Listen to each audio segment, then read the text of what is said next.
Yawn! Wala na namang tigil ang buhos ng ulan, mga lods. At kapag gantong maulan, ang sarap na lang mamirmi sa bahay para matulog, kumain, at mag-isip ng mga pagkain gusto mong kainin.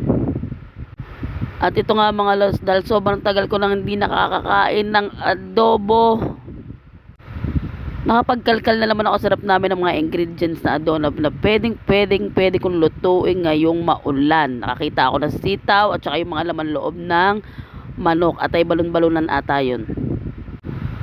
So ayan, sinimulan ko na nga magiwa ng mga ingredients ng mga pampalasa natin, yung bawang, luya, ayan yung sibuyas, kamatis, bell pepper na hindi mawala-wala. Gustong gusto ko na kahit saang klase ng luto ng ulam talagang hindi ako nagpapawala. Pag gantong maulan sana, sarap sana lutuin yung mga sabaw-sabaw, 'di ba? Umigop ko ng mainit na sabaw. Kaso ngayong gantong season naman, ako feeling ko lagi akong antok, lagi akong pagod. Parang tamad na tamad pa ako sa buhay ko ngayon. Sobrang hirap nang wala kang ginagawa sa buhay. May feeling na sobrang tamad ka. Grabe, nakakapanlambot. Lalo na pag nasanay yung katawan mo na batak ka na sa trabaho. Tapos biglang, thanks, magiging taong bahay ka na lang. Taong bahay ka na nga, lasinggera ka pa. Ayan, ganyan na lang ang buhay ko araw-araw. Tambay na, lasinggera pa. No umaga pa. Tapos kinabukasan ng over na naman. Tulog malala. Ganun lang, araw-araw paulit na ganun na lang ang buhay ko for today's video. Tapos iisipin mo na naman habang nakatulala ka, hanggang kailan kaya to? Diyos ko Lord. So yun nga mga lods, tama na ang kwento na yun nga, pinainit ko na yung kawali, nilagay ko na yung sibuyas, ginigisa ko na yung sibuyas, yung bawang, yan, ang bango mga lods ko, na amoy nyo lang. Lagay ko yung luya. Ayan, luya, optional lang yan. Kung gusto nyo maglagay sa adobo ng luya o hindi, bahala kayo sa buhay nyo. Basta ako gusto ko yan. Lahat ng klase ng organic na pampalasa, nilalagyan ko yung ulam kahit sabaw. Ayan, nilagay ko na yung kamatis. Gisa-gisa lang. Ayan, yung bell pepper. Gisa-gisa lang. Ang sarap yung bell pepper na yan talagang. Ewan ko, bakit parang adik ako sa bell pepper. Kahit hilaw yan, kinakain ko. Kahit hindi mo igisa, hindi mo iluto yan. Talagang kahit hilaw yan, inangat-ngat ko yan. At ito nga, dahil buryong-buryo na naman ako sa buhay, nakagawa na naman ako ng isang video ng luto-lutuan. Nilagay ko yung taba ng balon-balunan kasi para medyo natutuyo ng mantika yung ating ginigisa. Yan, para magmantika siya at hindi masyadong matuyo yung ating mga pampalasa. So ayan nga mga lods, dahil medyo nagmamantika na ang ating mga ingredients, nilagay ko na yung mga ibang parte ng laman loob ng manok. Yan, yung atay balon-balunan, yung puso, yan. Yung lulutuin ko ngayon, adobong sitaw lang naman. Kumbaga, minix ko lang siya nitong pinaka laman niya yung atay ng manok at saka yung balon-balunan. Maiba lang, di ba? Kanya-kanyang trip yan Kaya rin hindi ako masyadong nakakapag-upload ng mga vlogan dito. Dahil minsan yung sarili kong luto, hindi ka nagugustuhan, hindi ko natitrip, kumbaga nauumay ako. Ito nga pala, habang ginigisa ko yung nagready ako nitong lato-lato. Ayan, mamaya lagyan ko yan ng paminta, asin, suka, kasi may nilagang talbos. Kumbaga, parang pampagana lang ba, pampawala ng umay ba. Ayan, niready ko yung lato. Kumakain ba kayo niyan? Alam nyo ba yan? Ewan ko, seaweed sa tatawag dyan. Basta yun na yun, galing laman dagat siya.